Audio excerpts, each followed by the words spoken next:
Hello students. आज हम discuss करेंगे एक बहुत इम्पोर्टेंट टॉपिक जो कि क्लास 9th और क्लास 11th दोनों के लिए बहुत ही इम्पोर्टेंट है। ठीक है, तो हम लोग देखते हैं लॉज ऑफ मोशन के बारे में। तो लॉज ऑफ मोशन के बारे में डिस्कस करने से पहले हम लोग ये समझते हैं कि लॉज ऑफ मोशन है क्या चीज। ठीक है, इसके बारे में फुल डिटेल हम लोग स्टडी करेंगे इस वीडियो में। तो चलिए फटाफट से स्टार्ट करते हैं। तो हमारा टॉपिक जो है लॉज ऑफ मोशन। तो सबसे इम्पोर्टेंट ये जो चैप्टर है वो क्लास 11th और 9th दोनों में इंक्लूडेड है। जैसा कि हमने भी आपको डिस्कस किया, ये चैप्टर क्लास 9th और 11th दोनों के लिए यूज में आता है। तो लॉज ऑफ मोशन का मीनिंग क्या होता है? सबसे पहली बात है, जैसे कि आप पढ़ते हैं, आप जानते हैं वेरी अच्छे से कि लॉज ऑफ मोशन क्या क्या होते हैं। 3 ही लॉ होते हैं, उनके बारे में डिटेल हम लोग डिस्कस करेंगे। तो लॉज ऑफ मोशन का मतलब क्या होता है, आइए इसको ब्रेक किया जाए। मोशन का मीन्स होता है कि अगर कोई बॉडी है वो अपनी पोजीशन को चेंज कर रहा है with respect to time and with respect to the reference point, और उसकी पोजीशन अगर कंटिन्यूअसली चेंज हो रही है विथ रिस्पेक्ट टू टाइम, तो उसको बोलेंगे मोशन। लाइकवाइज कि अगर कोई बॉडी है पर्टिकुलर ए पॉइंट पर है, ठीक है, ये कोई बॉडी है ए पॉइंट पर है और यहाँ पे टाइम क्या हो जाता है, 0। अगर हम एज्यूम कर लेते हैं यहाँ पे टाइम पे टी की वैल्यू क्या है, 0। सम टाइम आफ्टर ये रीच करता है पॉइंट बी पर। ये जो बॉडी था, बॉडी ये पोर्शन, ये ए पॉइंट पे पहले था तो उस टाइम पे टाइम टी 0 था। कुछ टाइम के बाद टाइम टी जब एक्सपेंड हो जाता है तो ये पहुंचता है कहां पर, बी पॉइंट पर। ठीक है, अब इस कंडीशन में हुआ क्या है, थोड़ा समझिए मोशन को क्या है। तो इस कंडीशन में हुआ क्या है, यहां से यहां पॉइंट तक पहुंचने में टाइम एक्सपेंड हुआ है, कुछ डिस्टेंस डी से ट्रेवल किया होगा। ठीक, तो मोशन की डेफिनेशन क्या होती है कि चेंज ऑफ पोजीशन। लाइक अगर ये यहाँ पर ऑब्जेक्ट था तो इसकी कोई पोजीशन रही होगी इन द कोऑर्डिनेट सिस्टम। अगर हम कार्टेशियन कोऑर्डिनेट सिस्टम में इसको ड्रॉ करते हैं, here X, here is the Y, इसकी लोकेशन कुछ ना कुछ तो होगी। अगर यहाँ 0 हो जाएगा, ये कुछ हम पोजीशन ड्रॉ कर लेते हैं, इस ऑब्जेक्ट की लोकेशन कुछ ना कुछ तो होगी यहाँ पर। तो हम इसकी पोजीशन कर लेते हैं एक्स कॉमा वाई, इस ऑब्जेक्ट की पोजीशन। तो ये हो गया कोऑर्डिनेट सिस्टम में पोजीशन। और जब पोजीशन हो जाता है तो इसको हम क्या एज्यूम कर लेते हैं, रेफरेंस पॉइंट पे कह सकते हैं। ठीक है, अब इसकी पोजीशन कुछ टाइम के बाद यहाँ पे अलग कार्टेशियन कोऑर्डिनेट सिस्टम में यहाँ पे अलग हो गया। ठीक है, ये एक्स हो जाएगा और ये Y, Y dash X dash. अब देखिए इसकी पोजीशन यहाँ से यहाँ तक चेंज हुई है। ठीक है, अगर आप इसी कोऑर्डिनेट सिस्टम को यहाँ से यहाँ एक्सपेंड करेंगे तब भी देखेंगे इसकी पोजीशन यहाँ से यहाँ तक चेंज हुई है। तो मोशन के लिए हमको क्या क्या चाहिए होती है, 3 चीजें चाहिए होती है। पहला, पोजीशन का चेंज हो, और ये पोजीशन कैसे चेंज होना चाहिए, with respect to the time, with respect to time. ठीक है, ये जो पोजीशन का चेंज होना चाहिए with respect to the time, तो इसी भी ऑब्जेक्ट का पोजीशन चेंज हो with respect to the time. And another thing, with reference point, with reference point. तो what is the reference point? Reference point का सेंस ये होता है कि पर्टिकुलर किसी ऑब्जेक्ट को हम कैसे पता लगा रहे हैं कि वो स्पेस में कहाँ है। लाइकवाइज अगर हम ये कोऑर्डिनेट सिस्टम लेते हैं तो इसका ओरिजिन, किसी भी कोऑर्डिनेट सिस्टम का ओरिजिन फिक्स रहता है, एक्स और वाई का ये कोऑर्डिनेट सिस्टम का ओरिजिन फिक्स रहेगा। अब इस पॉइंट से आप इसका लोकेशन फाइंड करेंगे तो ये एक्स वाई है, तो इसको फाइंड करने के लिए इसका लोकेशन ये ओ क्या हो जाएगा, ओरिजिन, या फिर 0 ओरिजिन हो जाएगा। फिर समझिए, ये इसकी लोकेशन हम फाइंड करेंगे कार्टेशियन कोऑर्डिनेट सिस्टम में, तो एक्स में कितना है, वाई में कितना है, इसी की लोकेशन जब हम फाइंड करेंगे तो कहां से डिस्टेंस कैलकुलेट करते हैं, ऑलवेज 0 से। तो इसको हम क्या बोलते हैं, ओरिजिन। तो यही हमारा क्या हो जाएगा, रेफरेंस पॉइंट। रेफरेंस पॉइंट किसकी तरह बिहेव करेगा, ओरिजिन हमारा रेफरेंस पॉइंट तरह ट्रीट करेगा। तो अगर किसी भी ऑब्जेक्ट का पोजीशन चेंज हो रहा है with respect to the time, with respect to the reference point, मतलब उसकी पोजीशन चेंज हो रही है। रेफरेंस पॉइंट मतलब ये ओरिजिन यहाँ था, कुछ टाइम के बाद जब यहाँ पहुंचेगा तो रेफरेंस पॉइंट कंसेप्चुअली ये यहाँ पे पहुंच गया। दूसरी चीज, जब ऑब्जेक्ट ए पॉइंट से बी पॉइंट तक पहुंचा तो कुछ टाइम एक्सपैंड हुआ है, कुछ टाइम एक्सपैंड होने की वजह से अब ये ऑब्जेक्ट हमारा किसमें कहलाएगा, मोशन में। जैसे उसका रियल लाइफ एग्जांपल ले लेते हैं कि आप अपने घर पे हैं भी और घर से आपको स्कूल जाना है, ठीक है। तो आप अपने घर पे हैं तो पर्टिकुलर एक कोऑर्डिनेट सिस्टम होगा, ठीक है। कार्टेशियन कोऑर्डिनेट सिस्टम पे अगर आप ड्रॉ करेंगे खुद को, तो आप एक पर्टिकुलर लोकेशन पे हैं, तो उस लोकेशन पे स्कूल आपका दूसरे लोकेशन पर है। इन दोनों का जो डिस्टेंस होगा, आपको ट्रेवल करने में टाइम टी लगेगा, ठीक है। अब जब आप टाइम टी लगेगा तो पर्टिकुलर हम यहाँ पे आपको दिखा देते हैं फिगर में कि जैसे आपका यहाँ पे होम हो गया और होम टू आपको कहाँ जाना है, स्कूल। होम टू स्कूल जाना है, तो जिस टाइम पे आप यहाँ पे अपने घर पे होंगे वहां पे क्या हो जाएगा आपका, ये आपकी पोजीशन होगी, कुछ ना कुछ पोजीशन होगी जिसको कि हम P1 ले लेते हैं। आपकी पोजीशन P1 होगी अपने घर पे। कुछ टाइम के बाद जब आप स्कूल पहुंचेंगे तो आपकी पोजीशन क्या हो जाएगी, P2। पोजीशन चेंज हुआ है, एग्जैक्टली। अब यहां से यहां तक ट्रेवल करने में आपको टाइम T लगेगा। अगर इनिशियली टाइम की वैल्यू 0 थी, हम कैलकुलेशन के लिए टाइम 0 नहीं होता कभी भी। आप कैलकुलेशन जब से स्टार्ट करते हैं तो उसको हम एज अ 0 एज्यूम करके चलते हैं। टाइम कभी भी 0 नहीं होता, याद रखिएगा ये। अब यहां से 0 से स्टार्ट करते हैं तो यहां पहुंचते पहुंचते हमको कुछ टाइम T लगेगा। तो देखिए पोजीशन चेंज हुआ है, टाइम भी चेंज हुआ है, ठीक है।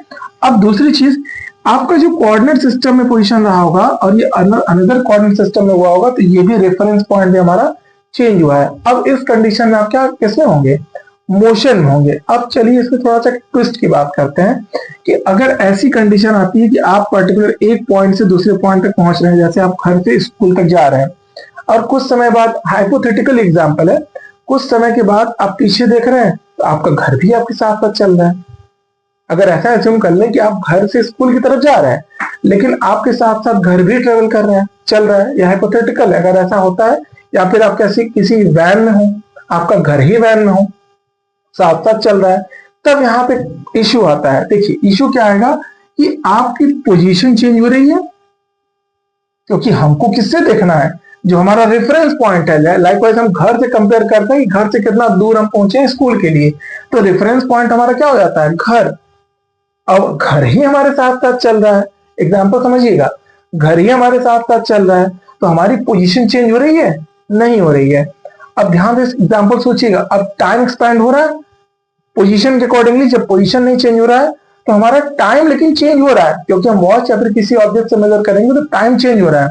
अब यहाँ पे रेफरेंस पॉइंट भी हमारा नहीं चेंज हो रहा है, घर ही हमारा रेफरेंस पॉइंट था, घर ही पोजीशन था, तो इसका मतलब हम मोशन में नहीं है, जी नहीं, हम मोशन में बिल्कुल हैं। तो अब इस कंडीशन के लिए हमको क्या करना होगा, हमको अपनी पोजीशन मेजर करने का जो रेफरेंस पॉइंट है ओरिजिन, उसको बदलना होगा।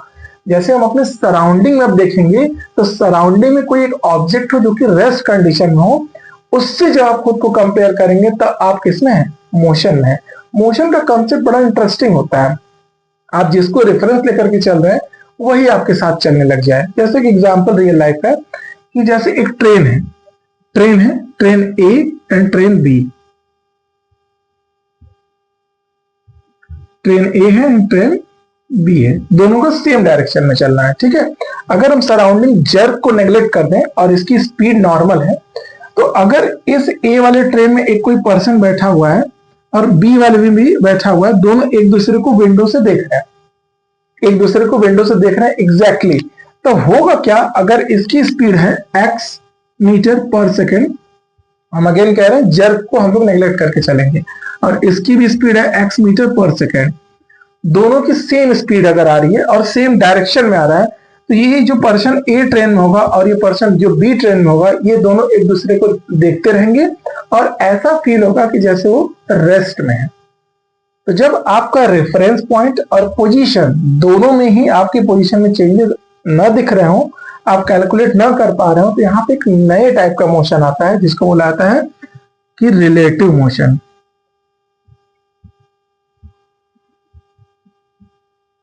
ठीक है, यहां से अराइज होता है रिलेटिव मोशन, कि मतलब हम क्या करेंगे, ट्रेन ए और बी को कंपेयर करेंगे, एक दूसरे को कंपेयर करके हम लोग फाइंड करेंगे कि कौन ज्यादा तेज चल रहा है या कम चल रहा है, या फिर दोनों रेस्ट से चल रहे हैं। अब आपको पता लगाना होगा कि ट्रेन मोशन में है या रेस्ट में, तो आप कैसे पता लगाएंगे, आप इस ट्रेन को देख करके नहीं पता लगाएंगे, ए वाला बी को देख करके नहीं पता लगा सकता, ना ही बी वाला ए को देख के पता लगा सकता है। हम अपने सराउंडिंग में देखेंगे कि ट्रीज है, घर है, उसके रेस्पेक्ट में मेरी पोजीशन चेंज हो रही है, टाइम के रेस्पेक्ट में, रेफरेंस रेस्पेक्ट में। अगर चेंज हो रही है तो हम किस में है, मोशन में है। और अगर नहीं चेंज हो रही है तो हम रेस्ट में है। ठीक है, तो यहाँ पे ये था पहला point, motion. What is motion? तो ये हमारा change of position with respect to the time with respect to the reference point is known as the motion. अब इसमें कुछ लॉज हैं, तो न्यूटन ने कुछ लॉज को प्रिस्क्राइब किया था कि जब आप मोशन में रहेंगे तो मोशन से रिलेटेड कुछ लॉज होते हैं कि अगर आप मोशन में हैं तो ये चीजें एप्लीकेबल होंगी, क्योंकि उन्होंने एक्सपेरिमेंटली इस चीज को ऑब्जर्व किया था। जब उन्होंने ऑब्जर्व किया था तो उनको ये पता चला था कि कुछ लॉज होते हैं जो कि एप्लीकेबल होते हैं। तो सबसे इंपॉर्टेंट चीज इसमें डाउट आता है कि what is the point mass. जैसे यहाँ पे क्वेश्चन आता है what is the point mass. ये पॉइंट मास क्या होता है? जनरली स्टूडेंट ये सोचते हैं कि जो साइज में पॉइंट साइज का हो उसको बोला जाता है पॉइंट मास। जी नहीं, इसकी ये डेफिनेशन नहीं है। इसकी जो डेफिनेशन है वो बिल्कुल भी इसके नेम के अकॉर्डिंगली नहीं है। इसकी डेफिनेशन हम लोग फाइंड करने के लिए करते हैं कि देखिए, आप जो स्टार्स देखते हैं, जैसे स्टार्स हैं स्पेस में, तो आपको कैसे साइज के नजर आते हैं? बिल्कुल पॉइंट साइज के नजर आते हैं। तो क्या एक्चुअल में उनका साइज पॉइंट साइज का है? आई थिंक आप गेट कर पा रहे हो कि हम कहना क्या चाह रहे हैं। आप समझ पा रहे होंगे कि पॉइंट साइज का मीन्स क्या होता है। जो स्टार्स होते हैं बहुत पॉइंट साइज के आपको दिखाई जरूर देते हैं बट होते नहीं है। तो सिमिलर एग्जांपल जो आप अप्लाई करेंगे, कोई पर्टिकुलर आपने मास ले लिया जिसका m मास हो गया, स्मॉल m मास, और इसका पर्टिकुलर एक रेडियस है। हम इस फिगर को क्लियर थोड़ा बनाते हैं। ये हो गया हमारा ये स्मॉल r रेडियस का और इसका स्मॉल m मास है। ठीक है, अब देखिए आपको ये बड़ा सा दिखाई दे रहा होगा, और अगर हम इसी का मेजरमेंट, ये जो मास है इसी का मेजरमेंट करने के लिए हम ये डिस्टेंस को बढ़ाते चले जाएं। पहले हम इस डिस्टेंस से मेजर करेंगे, डिस्टेंस ए पॉइंट से मेजर करेंगे तो कोई पर्टिकुलर डिस्टेंस होगा। ठीक है, अब क्या करेंगे, अगर हम डिस्टेंस को बढ़ाते जाएं तो ये क्या हो जाएगा, पर्टिकुलर बी पॉइंट से मेजर कर लेते हैं, पर्टिकुलर सी पॉइंट से मेजर कर लेते हैं। तो इसके रेडियस के कंपेरेटिवली जब आपको ये डिस्टेंस r1 और ये हो जाए r2 और ये हो जाए R3, इट मीन्स दैट कि कोई मास है, उस मास का जो साइज होता है, रेडियस या फिर साइज आप ले सकते हैं, जरूर नहीं कि स्फेरिकली आप मास लें। ठीक है, आप कोई पर्टिकुलर मास ले लेते हैं, उसके साइज के कंपेरेटिवली अगर आप कोई पर्टिकुलर इरेगुलर मास लेते हैं तो इरेगुलर मास के लिए यहाँ पे हो जाएगा R1 अलग अलग, R2 अलग अलग रेडियस होंगे ना, तो उन सबका आप एवरेज निकालेंगे तो एक रेडियस निकल के आएगा। जैसे अर्थ का अलग अलग शेप है, रेगुलर शेप है अर्थ का एलिप्सॉइडल, तो हम लोग एवरेज रेडियस लेकर के चलते हैं। जो 6400 आप लेकर चलते हैं वो एग्जैक्ट डेटा नहीं होता है, हम कैलकुलेशन के लिए एवरेज लेकर चलते हैं। तो आप अगर किसी मास का एवरेज रेडियस निकाल लें तो रेडियस के कंपेरेटिवली, यानी उसके साइज के कंपेरेटिवली आप लार्ज डिस्टेंस जब मेजर करेंगे तो मास किसकी तरह बिहेव करेगा, पॉइंट मास। ठीक है, जैसे हमारा जो अर्थ है, अर्थ का एक सैटेलाइट है जो कि नेचुरल सैटेलाइट है, उसको बोला जाता है मून। मून की जो हमको साइज दिखाई देती है बहुत छोटी दिखाई देती है। उसका रीजन क्या है कि मून की जो साइज है उसके कंपेरेटिवली अर्थ क्या है, थोड़े से लार्ज डिस्टेंस पर है। तो जैसे आप ऑब्जेक्ट से डिस्टेंस को बढ़ाएंगे वो क्या हो जाएगा, बहुत ही छोटा नजर आने लगेगा। जैसे आपको एग्जांपल दिखाते हैं, ये मार्कर आपको इस साइज का नजर आ रहा होगा क्योंकि पर्टिकुलर यहां से और वहां से जो कैमरा है उससे डिस्टेंस काफी ज्यादा है। अब जब डिस्टेंस को हम करीब करेंगे तो आप यहाँ पे देखिए आपको इसकी साइज बड़ी नजर आएगी। ठीक है, तो आप इसकी साइज को बड़ी या छोटी कर सकते हैं अकॉर्डिंग टू डिस्टेंस, बट उसकी एक्चुअल साइज में कोई चेंज नहीं आता। ठीक है, तो हम लोग डिस्कस क्यों किए पॉइंट मास का? पॉइंट मास का डिस्कस करना इसलिए जरूरी था, क्यों? क्योंकि कोई भी लॉज एप्लीकेबल होने के लिए खासकर मैकेनिक्स में मास का होना जरूरी है। ठीक है, मैकेनिक्स के लिए मास का होना जरूरी है। क्यों? क्योंकि जो न्यूटोनियन फिजिक्स है जिसमें कि न्यूटन या फिर क्लासिकल फिजिक्स का एप्लीकेबल होता है वो जनरली मास के लिए एप्लीकेबल होता है। तो लॉज ऑफ मोशन को एप्लीकेबल कराने के लिए हमको मास को समझना जरूरी है। तो समझ में आ गया what is the point mass.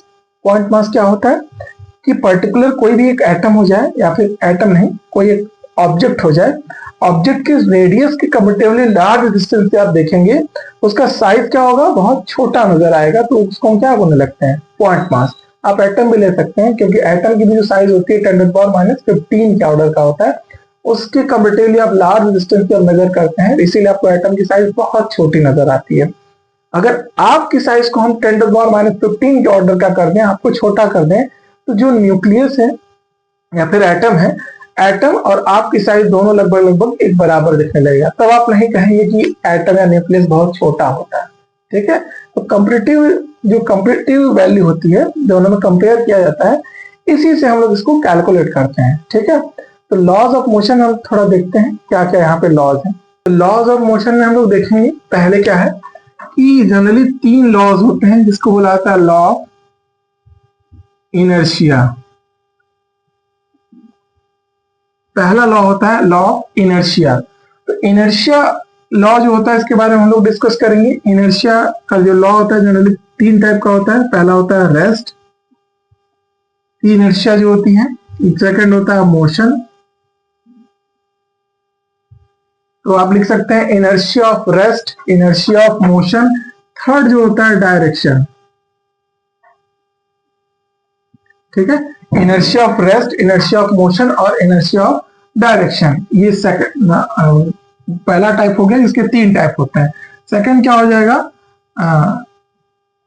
Law of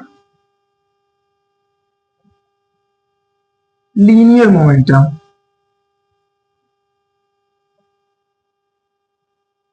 यहाँ पे आप देख सकते हैं law of linear momentum change, या फिर लॉ ऑफ चेंज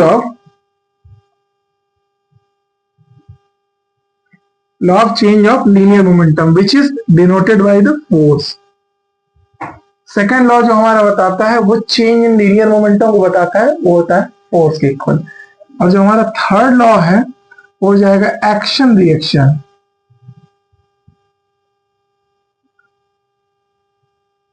ठीक है, तो जनरली ये 3 लॉज बनाए गए हैं। ये तीनों कितने एप्लीकेबल किसके लिए होते हैं, ऑब्जेक्ट के मोशन के लिए।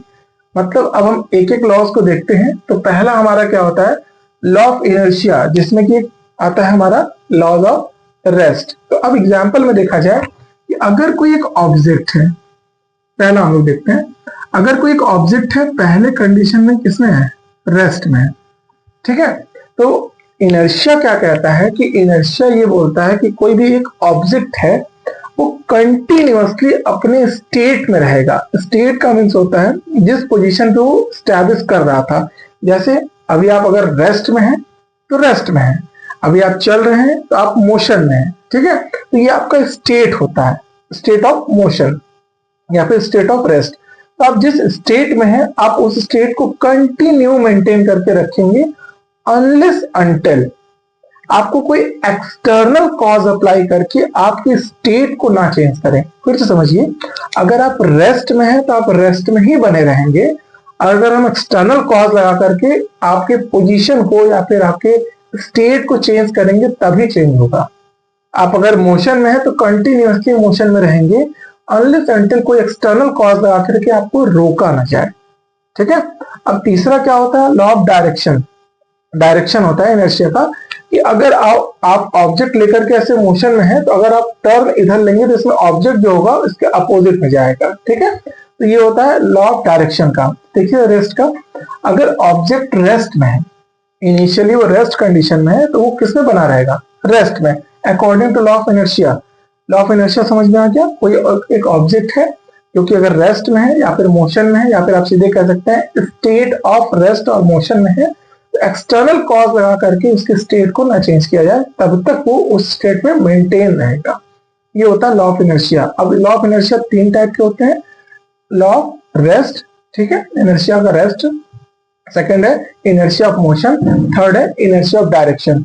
In the case of the inertia of rest, any object is continue in its rest position if we are applying external cause, that cause is known as the force।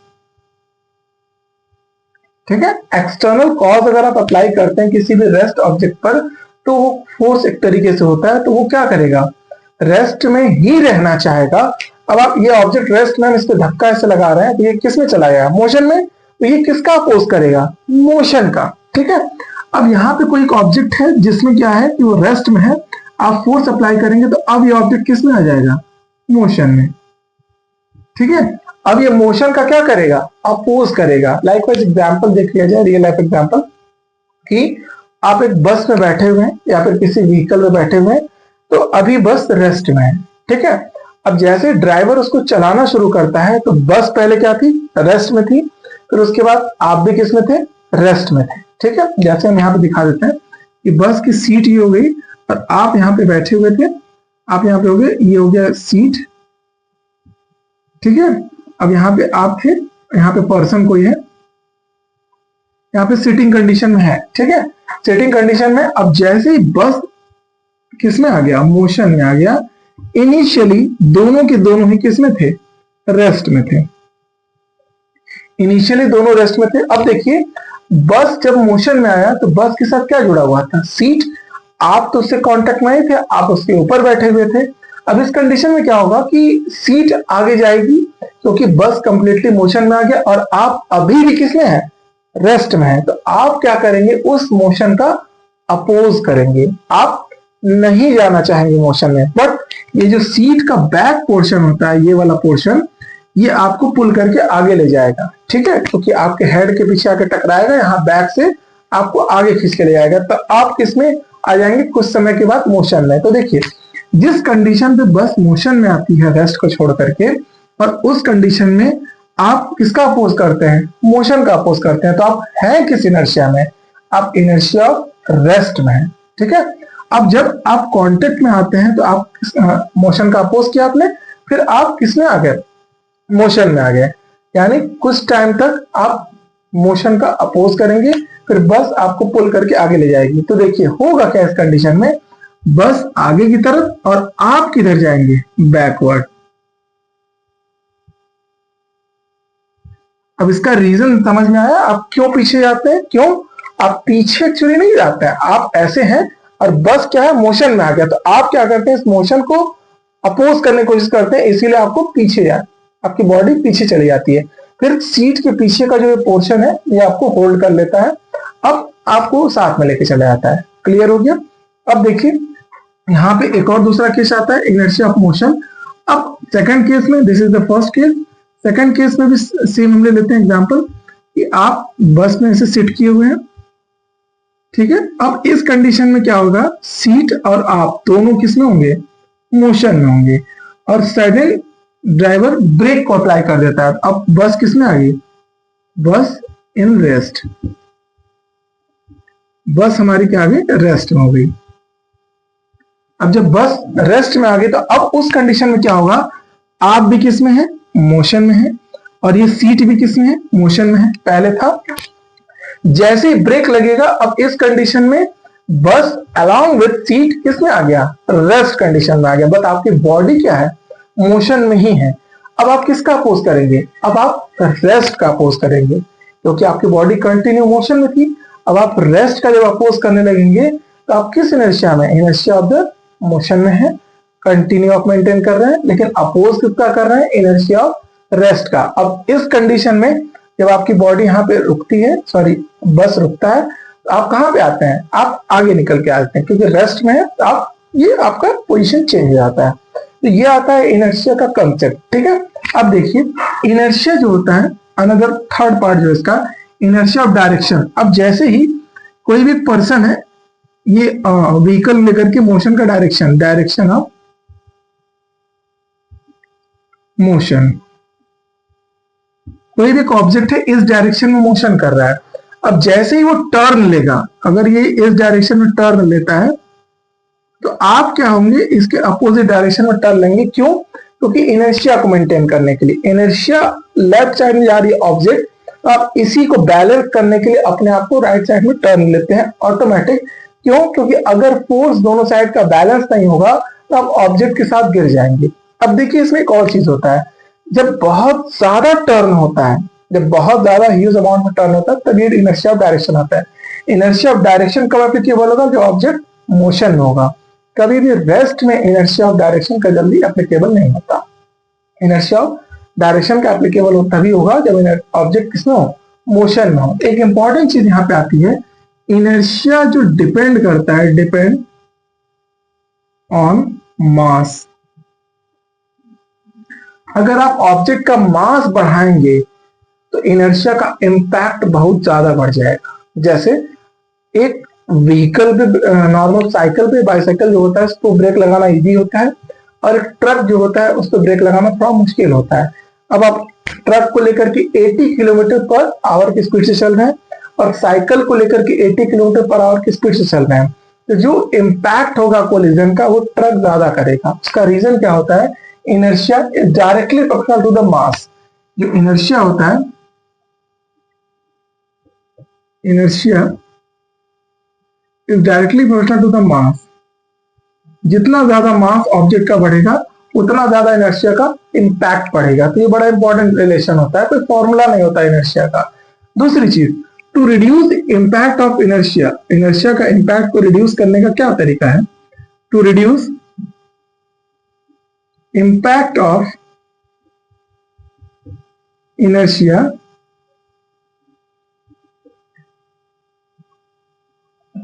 Inertia का impact reduce करने के लिए हमको क्या करना होगा? जैसे example इसी में देख लेते हैं कि आप व्हीकल में या फिर बसेस में देखते हैं सीट बेल्ट लगाने को बोला जाता है ड्राइवर्स को।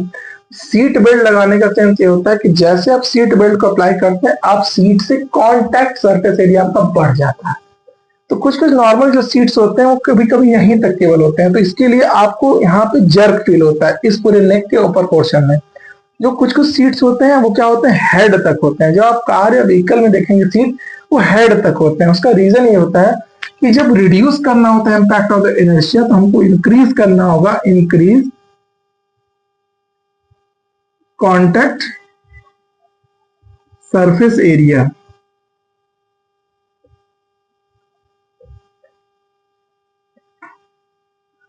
ठीक है, हमको कांटेक्ट सरफेस एरिया इंक्रीज करना होगा। अगर हम कांटेक्ट सरफेस एरिया को इंक्रीज कर देंगे तो इस कंडीशन में इनर्शिया का इम्पैक्ट क्या होता है?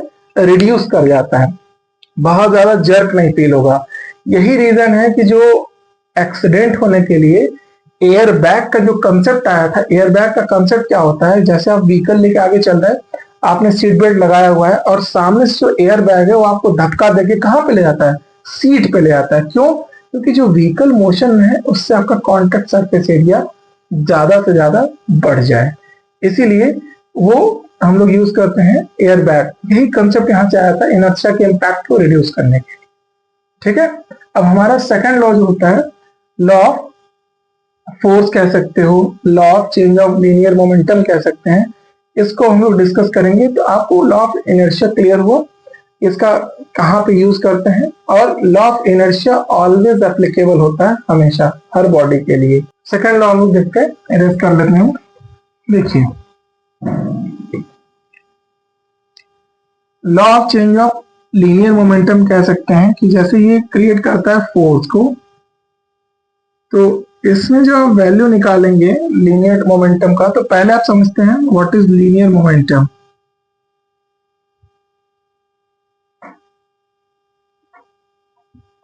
मोमेंटम क्या होता है? जैसे सबसे पहली चीज आप सिंपल जानते हैं, इसको P से नोट करते हैं, और P is equal to M V होता है।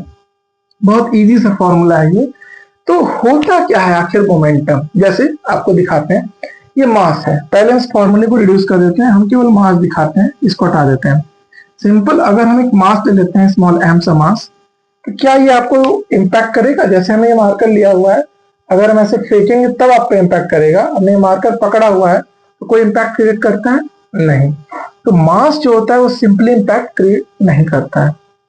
ठीक है, अब हम इसके ऊपर कोई एक वेलोसिटी इंपोज कर दें, चाहे तो इसी के अंदर कोई इंजन लगा दें या इसको किसी दूसरे ऑब्जेक्ट से फेंक के कोलाइड करें, इस कंडीशन में भी इस पे क्या अप्लाई हो जाएगा? वेलोसिटी। अब ये मास हो गया, मास पे अगर हम वेलोसिटी को इंपोज करेंगे तो मास के साथ वेलोसिटी का क्या हो जाएगा? प्रोडक्ट। अब ये क्या क्रिएट करेगा? इम्पैक्ट। इसी को हम लोग क्या बोलते हैं? Linear momentum. Why we called it linear momentum? Linear का मीनिंग होता है ये जनरली हॉरिजॉन्टल या वर्टिकल, हॉरिजॉन्टल मोशन में वर्क करेगा। ठीक है, ये हॉरिजॉन्टल मोशन में वर्क करेगा, इसीलिए हम उसको लीनियर बोलते हैं। लीनियर का मतलब स्ट्रेट लाइन हो सकता है। मोमेंटम, मोमेंटम का मीनिंग होता है मोशन, किसकी वजह से है? मास में v वेलोसिटी का सुपर इंपोज हो जाना या फिर इंपोज हो जाना, तो ये क्या क्रिएट कर देगा, मोमेंटम। अब देखिए क्लियर हो गया, what is the momentum, why we call it linear momentum, because it is applicable in the horizontal और straight line motion, that's why we call it linear momentum. What is the mean by momentum? Mass superimposed by the velocity. When velocity applicable on any small m mass, it will become momentum p. ठीक है, अब देखिए इस condition में क्या होता है, force कैसे आएगा। अब देखिए पहले ये इस कंडीशन को जरा देखिएगा, इनिशियल में एक ऑब्जेक्ट था जिसका मास था क्या, स्मॉल m, और इसकी वेलोसिटी क्या थी, 0। इसकी वेलोसिटी 0 थी, ठीक है, शुरुआत में इसके पास कोई वेलोसिटी नहीं थी, इक्वल टू 0 लिख देते हैं। अब इस पे हम जब एक वेलोसिटी v या फिर कोई एक्सटर्नल कॉज फोर्स हमने अप्लाई किया, या फिर हम सीधे लिख देते हैं एक्सटर्नल कॉज, ext कॉज, कोई भी कॉज हो सकता है, फोर्स हो सकता है, इंपैक्ट हो सकता है, किसी भी कॉज की वजह से। अब इसके बाद क्या हो गया, इसके ऊपर अप्लाई हो गया वेलोसिटी, तो अब ये मास की वैल्यू तो नहीं चेंज हुई है, अब यहाँ पे क्या चेंज हो गया है, वेलोसिटी जब इंपोज हो गया तो शुरू में वेलोसिटी क्या थी, 0, अब क्या हो गया, वेलोसिटी v आ गया। ठीक है, इनिशियल में जो ये मोमेंटम था, इनिशियल का मोमेंटम अगर हम p1 ले लेते हैं और इसका मोमेंटम हम ले लेते हैं p2, ठीक है, अब इसका अगर हम मोमेंटम लेते हैं p1 और इसका ले लेते हैं p2, तो जरा बताइए चेंज इन मोमेंटम क्या होगा। तो पहले p1 निकाल लिया जाए, तो p1 की वैल्यू क्या हो जाएगी, मास इनटू वेलोसिटी की वैल्यू क्या हो जाएगी, 0। इट मींस दैट कि p1 की वैल्यू क्या हो गई, 0। ठीक है, p1 हमारा हो गया 0। सिमिलर लाइकवाइज p2 की वैल्यू हो जाएगी mv, ये हमारा p2 की वैल्यू हो गया mv। Change in momentum. अब एक बात बताइए, यहां से यहां तक पहुंचने में कुछ टाइम लगा होगा, तो हम उसको एज्यूम कर लेते हैं टाइम t। अगर आप टाइम t नहीं एज्यूम करना चाह रहे हैं तो इस कंडीशन का टाइम लीजिएगा t इज इक्वल टू 0, मतलब यहाँ पे टाइम t 0 था। अब इस कंडीशन पे पहुंचने पे टाइम जो हो गया वो t हो गया। एक्चुअली अब निकालेंगे चेंज इन टाइम, तो क्या निकलेगा, फाइनल माइनस इनिशियल, तो टाइम t ही निकल के आएगा, इतना डिस्टेंस का टाइम t। ठीक है, अब हमको देखना क्या है, change in momentum, change in momentum. जो हमारा लीनियर मोमेंटम है उसमें चेंज इन मोमेंटम देखेंगे पर यूनिट टाइम, यानी टाइम, इतना से इतना मोमेंटम चेंज होने में कितना टाइम लगा है। अब इसी कंडीशन पे जो हमारा अप्लाई हो गया आएगा, वैल्यू क्या आएगा, वो आएगा फोर्स। देखते हैं कैसे, जैसे देखिए नॉर्मल मास है, ये कंडीशन m मास है, वेलोसिटी 0 है। अब हम इस पे वेलोसिटी अप्लाई करेंगे, देखिए ये जाके इस पे इम्पैक्ट कर रहा है, इम्पैक्ट कर रहा है, तो आप फोर्स की डेफिनेशन क्या देखे हैं, फोर्स की डेफिनेशन यही होती है पुश और पुल। ठीक है, तो हम पुश करेंगे, इसको धक्का लगाएंगे, तो पुश करना। अब देखिए ये ऑब्जेक्ट m मास था, इसमें वेलोसिटी इंपैक्ट कर दी, हो गया पुश। ठीक है, जैसे ही हमने अप्लाई कर दिया। अब इस कंडीशन में जो पुश एंड पुल हुआ, इस पे जाकर के ऑब्जेक्ट स्मॉल m मास v वेलोसिटी से इंपैक्ट किया, तो ओवरऑल हुआ क्या है, उसने फोर्स को अप्लाई किया। आप देखिए मैथमेटिकल डेरिवेशन फिजिक्स में अलग चीज होती है और उसको अंडरस्टैंड करना थ्योरेटिकली वो अलग चीज होती है। तो थ्योरेटिकल कंसेप्ट को अंडरस्टैंड करिए, फिजिक्स बहुत इजी हो जाएगी। और अगर आप मैथमेटिकल कंसेप्ट को रटना शुरू कर दिए हैं, रट रहे हैं, तब तो आपके लिए बड़ा थोड़ा मुश्किल हो जाएगा। ठीक है, अब देखिए सेकंड लॉ में ये क्या हो गया, change in momentum divide by time is equal to force. आपने ये देख लिया, टी टाइम, यहां से यहां तक पहुंचने में कुछ टाइम लगा है, टी टाइम। अब आप चेंज मोमेंटम जितना हुआ इसको डिवाइड करेंगे तो एक्चुअल वो किससे निकल के आएगा, फोर्स। तो आप फॉर्मूला देख लीजिए, चेंज मोमेंटम क्या हो जाएगा यहाँ पे, P2 minus P1 divide by T is equal to, जो भी निकल के आए तो वही फोर्स के इक्वल हो जाएगा। गिव दैट P2 की वैल्यू क्या आ जाएगी, P2 mv minus 0 divided by time t is equal to mv divide by t। अब आपको पता होगा कि एक्सेलरेशन का जो फॉर्मूला होता है, एक्सेलरेशन का फॉर्मूला होता है a इज इक्वल टू, यहां पे हम लिखते हैं acceleration a is equal to final velocity minus initial velocity divide by time.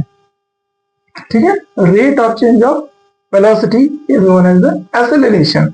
अब इनिशियली इसका वेलोसिटी क्या था, या फिर स्पीड क्या थी, 0। दैट्स व्हाई u की वैल्यू क्या हो जाएगी, 0। Since for u is equal to 0 a is equal to क्या हो जाएगा v बाई टी। अब यहाँ पे देखिए जो v डिवाइड बाई t है ये क्या हो जाएगा a m a, और यही होता है हमारा फोर्स।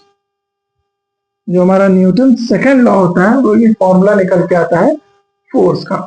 ठीक है, देखिए अनदर डेरिवेशन हम लोग क्या करेंगे, थोड़ा सा इसका डिफरेंशियल फॉर्म देखते हैं। जैसे अगर आप कहीं पे लेटर यूज करते हैं स्मॉल d, इसका मीनिंग होता है स्मॉल, और डेल यूज करते हैं इसका मीनिंग होता है स्मॉल, और आप डेल्टा यूज करते हैं डेल डेल्टा एंड d, इसकी भी मीनिंग होती है स्मॉल। ठीक है, तीनों की मीनिंग होती है स्मॉल। अब देखिए इन तीनों में स्मॉल में डिफरेंस क्या होता है, जैसे दो पर्टिकुलर पॉइंट हो गया, particular point A and B, इन दोनों का जब आप डिफरेंस निकालेंगे, अगर इन दोनों का डिफरेंस लिटिल बिट लार्जर है तो ये क्या हो जाएगा, ये ऐसे लिखेंगे, मतलब दोनों का डिफरेंस इतना बड़ा हो गया। उससे भी थोड़ा सा छोटा होगा तो हम क्या करेंगे, इसको लिखेंगे। इससे कंपेयर कर लीजिए, लाइन देखिए थोड़ी छोटी है, मतलब अगर डिफरेंस बहुत छोटे की तरफ जा रहा है तो हम इस सिंबल का यूज करेंगे, और अगर बहुत छोटा है लाइक ये बहुत लीस्ट है तो हम लोग किस सिंबल का यूज करेंगे, डी का यूज करते हैं। समझ में आ गया कब कौन सा सिंबल यूज करते हैं, अगर दो पर्टिकुलर पॉइंट का डिफरेंस अब जब फाइंड करते हैं थोड़ा सा बड़ा ही वैल्यू निकल गया तो डेल यूज करते हैं। ठीक है, डेल्टा। अब यहाँ पे अगर बहुत छोटा हो रहा है तो डेल यूज करेंगे, अगर बहुत ही छोटा है एकदम माइनर है तो हम लोग डी वर्ड का यूज करते हैं। तो अब देखिए लीनियर मोमेंटम का जैसे यहाँ पे फॉर्मूला लिखा हुआ P equal to M V, P is equal to M V, जैसे कि आप ऑलरेडी डेरिवेशन में इक्वेशन ऑफ द मोशन में पढ़े हैं। इक्वेशन ऑफ मोशन में जब आप पढ़े हैं तो यहाँ पे डेफिनेशन क्या बता रही है, change in linear momentum. Change in linear momentum तो यहाँ पे क्या हो जाएगा, with respect to the time. तो ये हो जाएगा हमारा इक्वेशन नंबर 1। ठीक है, और अगर हम इसको डिफरेंशिएट करते हैं तो नाउ क्या हो जाएगा, नाउ डिफरेंशिएटिंग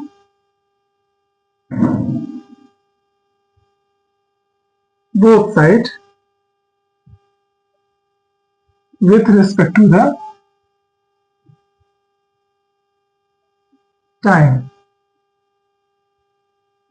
ठीक है, टाइम के रेस्पेक्ट में डिफरेंशिएट। तो देखिए डिफरेंशिएशन क्या होता है, डिफरेंशिएशन होता है कि किसके रेस्पेक्ट में आप कर रहे हैं, मतलब टाइम के रेस्पेक्ट में आप कर रहे हैं। तो जैसे हम आपको यहाँ पे थोड़ा डिफरेंशिएशन एक्सप्लेन कर देते हैं। जैसे यहाँ पे लिखा हुआ है D D X of Y, इसको पढ़ा क्या जाता है, पढ़ते ये है कि D D X of Y, इसका मीनिंग क्या होता है कि अगर हम इक्वेशन ले लेते हैं y equal to M X plus C, एक इक्वेशन हमने लिया एम एक्स प्लस सी, तो अगर ये चीज क्या हो जाती है, ये होता है इनडिपेंडेंट और ये हो जाता है डिपेंडेंट।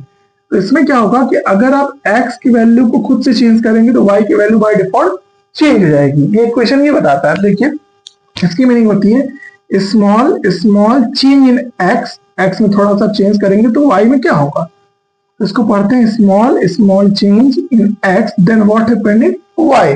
तो इसको पढ़ा जाता है D D X of y, मतलब जो स्मॉल चेंज किया गया है किसमें, x में, तो y में क्या होगा, तो x के रेस्पेक्ट में हम y की वैल्यू को देख रहे हैं। तो वही चीज यहाँ पे लिखा जाता है differentiating both side with respect to the time, मतलब यहाँ पे ओवरऑल हम एम वी का प्रोडक्ट किसके रेस्पेक्ट में देखेंगे, टाइम के रेस्पेक्ट में देखेंगे। वैसे ही पी का भी हम किसके रेस्पेक्ट में देखेंगे, टाइम के रेस्पेक्ट में।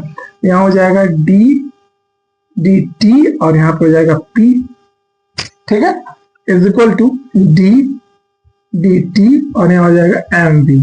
देखिए डिफरेंशिएशन करने का सिंपल मेथड होता है, जो चीज इस डिपेंडेंट वेरिएबल पे डिपेंड करती है उसके साथ ये डिफरेंशिएट होगा, जो नहीं डिपेंड करती है वो एज ए कांस्टेंट ट्रीट होगा और बाहर होगा। जैसे शुरुआत में मास ये m था और बाद में भी मास क्या रहा m, क्या ये टाइम के साथ बदला, नहीं बदला। वेलोसिटी बदली है तो वेलोसिटी किस पे डिपेंड करने लगेगा, टाइम पे, मास नहीं डिपेंड करेगा। मास को हम बाहर कर लेंगे डी डी टी और यहाँ पे हो जाएगा v। एक्सेलरेशन का डेफिनेशन हमने वहां पे देखा, since we know that the acceleration D A is equal to, यहाँ हो जाएगा डी वी डी टी।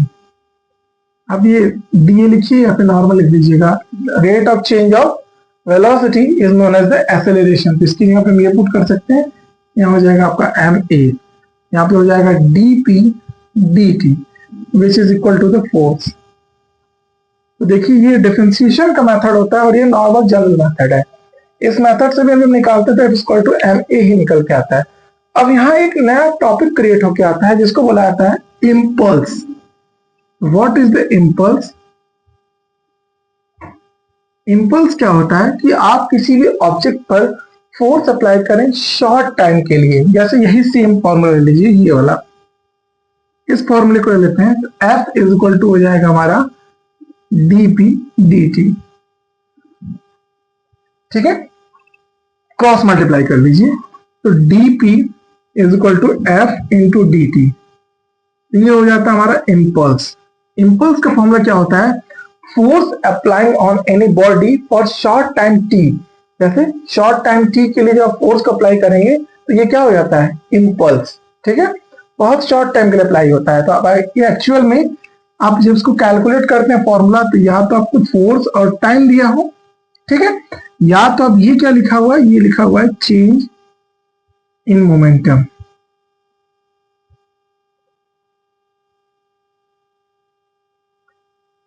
ठीक है, चेंज इन मोमेंटम। अब देखिए कि यहाँ पे ट्विस्ट निकल के आता है। आप केवल चेंज इन मोमेंटम देखेंगे तो वो क्या निकल के आएगा? इम्पल्स। आप अगर rate of change of momentum देखेंगे तो क्या निकल के आएगा? फोर्स। लाइक देखिए, rate of change of linear momentum is force और only change in momentum is the impulse. ठीक है, यहाँ पे ये टॉपिक अराइज होके आता है। अब जब आप यहाँ पे देखते हैं फॉर्मूला, तो इस पे क्वेश्चन आता है ग्राफिकल बेस्ड। यहाँ पे आप एक्स एक्सिस पे टाइम दिखाएंगे और वाई एक्सिस पे फोर्स। तो कोई भी ऐसे अगर हम ग्राफ बना दिए हैं तो इस कंडीशन पे ये जो शेडेड रीजन होगा, यहाँ पे आपको इम्पल्स फाइंड करने के लिए क्या निकालना होगा? शेडेड रीजन का एरिया। अगर आप इस शेडेड रीजन का एरिया निकाल लेंगे तो ये क्या निकल के आ जाएगा? इम्पल्स। कभी कभी ये न्यूमेरिकल आता है, फोर्स एंड टाइम का ग्राफ दे देगा और आपसे पूछेगा फाइंड आउट द इम्पल्स या फिर चेंज इन मोमेंटम। तो आप एरिया निकालेंगे तो वही चेंज इन मोमेंटम है, और कितने टाइम के लिए निकालें और डिवाइड कर देंगे तो वैल्यू क्या निकल के आ जाएगी? फोर्स। ठीक है, ये तो है हमारा सेकंड लॉ जिसमें कि हम लोग डिस्कस करते हैं कंप्लीट ये फोर्स को। ठीक है, थर्ड लॉ में हम डिस्कस करते हैं एक्शन रिएक्शन को। ठीक है, उससे जानने से पहले हमें थोड़ा सा इसमें एक और टॉपिक ऐड कर देना चाहते हैं कि जैसे अभी हमने इनिशियल केस में क्या लिया था? मास को कांस्टेंट लिया था और वेलोसिटी को किस में लिया था? मोशन में। अगर कोई केस ऐसा अराइज हो जाए, जैसे कि फर्स्ट केस ले लेते हैं, mass change but velocity constant. जैसे रॉकेट को जब आप जलाते हैं तो एक अगर एज्यूम कर लेता है कि कांस्टेंट वेलोसिटी से चल रहा है, उसका मास धीरे धीरे घटता है, तब यही सेम फॉर्मूला क्या हो जाएगा आपका? dp dt is equal to dm v and dt। अब यहाँ पे क्या हो रहा है? मास चेंज हो रहा है बट वेलोसिटी क्या है? कांस्टेंट। तो वेलोसिटी को हम क्या करेंगे? कॉमन ले लेंगे। अब इस कंडीशन में हम निकालेंगे dm dt। आप यहाँ पे देख रहे हैं rate of change of momentum, जो फोर्स हमारा निकल के आएगा वो इस पे डिपेंड करने लगेगा कि मास चेंज हो रहा है। तो इसका ध्यान रखिएगा, ये न्यूमेरिकल में पूछता है कभी कभी, मास चेंजेस को दिखाता है बट वेलोसिटी कांस्टेंट। तो यही फॉर्मूला हमारा चेंज हो जाएगा, क्योंकि हम बोले थे कि जो डिफरेंशिएशन का एप्लीकेबल होता है वो किसका एप्लीकेबल होता है? जो वैल्यू चेंज हो रही हो। ठीक है, ऐसे ही एक सेकंड केसेस में निकल के आएगा। ये फर्स्ट केस हो गया, सेकंड केस में यहाँ पे निकल के आएगा mass and velocity both changes, दोनों के दोनों ही चेंज हो रहे हैं। अब दोनों जब चेंज हो रहा है, देखिए आप इसमें मास चेंज दिखा रहे हैं, वेलोसिटी कांस्टेंट, और मास कांस्टेंट और वेलोसिटी चेंजेस का तो ये फॉर्मूला हो ही गया। अब इस कंडीशन पे क्या हो जाएगा? मास और वेलोसिटी दोनों चेंज हो रहा है। अब इस कंडीशन में जरा बताइए, जैसे कोई ट्रेन चल रही है, ट्रेन से किसी मास को कंटिन्यूसली फेंका जा रहा है और उसकी स्पीड बढ़ रही है। चलिए आप मास को फेंक नहीं रहे, तो कोयले वाली जो इंजन थी या फिर डीजल इंजन ले लीजिए, डीजल इंजन जो चल रहा है एक कंटिन्यूस मास लेकर के पहले चल रहा था, फिर डीजल बर्न हो रहा है, स्मोक की फॉर्म में कम हो रहा है। तो देखिए मास भी चेंज हो रहा है और वेलोसिटी भी उसकी बढ़ रही है, घट रही है। तो इस कंडीशन में क्या एप्लीकेबल होता है? आप ध्यान दीजिएगा हमने किस टाइप के क्वेश्चन या एग्जाम्पल को राइज किया है।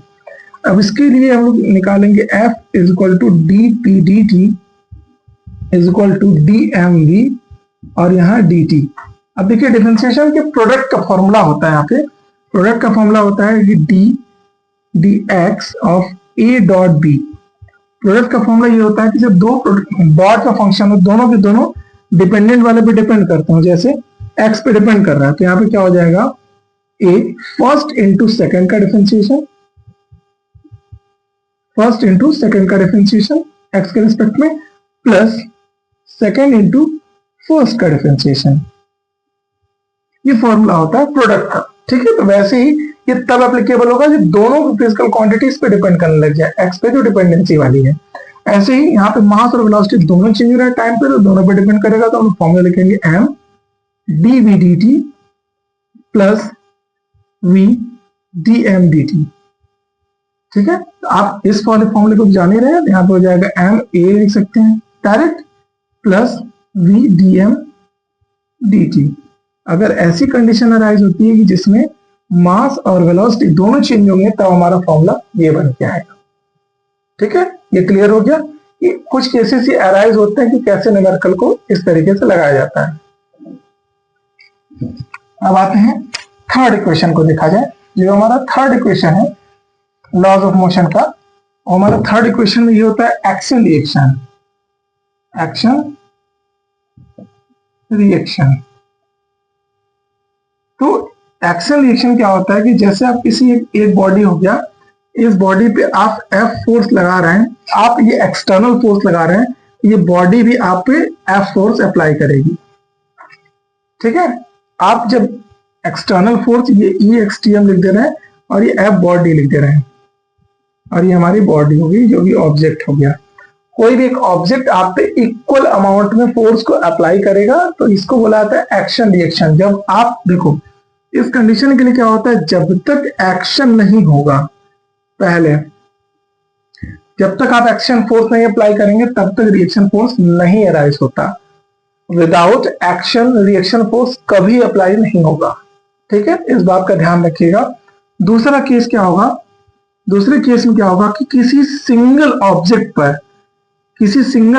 पर ही सेम एक्शन रिएक्शन फोर्स नहीं लगता। अगर जैसे केस हमने बनाया ना कि सेम ऑब्जेक्ट पर अगर एक्शन रिएक्शन फोर्स लग रहा है, तो वो ऑब्जेक्ट किस में होगा, इक्विलिब्रियम में होगा, वो रेस्ट में होगा, वो मोशन में नहीं आएगा, ठीक है। अब देखिए जैसे इस ऑब्जेक्ट को हम क्या कर रहे हैं, इसका कैप हमने ओपन कर दिया, तो हम क्या करेंगे कि कैप को बंद करने के लिए, अगर हम जैसे ये ले लेते हैं, कैप को बंद करने के लिए हम क्या करेंगे, कैप पे फोर्स लगाएंगे, तो हमको इधर से फोर्स लगाना पड़ेगा।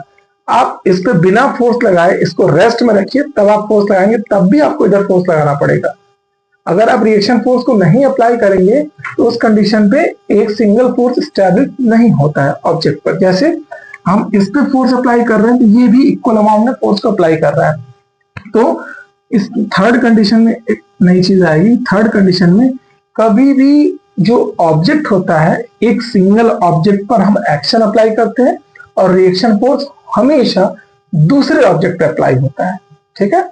ये था हमारा law of inertia and law of force and law of action reaction. ये लॉस ऑफ मोशन के 3 टाइप्स थे। एक इंपॉर्टेंट क्वेश्चन आपसे हम पूछ रहे हैं, आप कमेंट सेक्शन में बताइएगा हमें कि ये जो लॉ ऑफ मोशन है वो किसी एक फिजिकल क्वांटिटी को बताते हैं। चलिए हम हिंट भी दे रहे हैं, किसी एक फिजिकल क्वांटिटी को ये तीनों लॉ एक्सप्लेन करते हैं। आप उस फिजिकल क्वांटिटी को हमें बताइएगा कमेंट सेक्शन में, और कैसे वो रिलेट करते हैं इसको भी आप एक्सप्लेन कर सकते हैं, ठीक है। और इसके बाद के टॉपिक के लिए स्टे ट्यून, तब तक के लिए थैंक यू।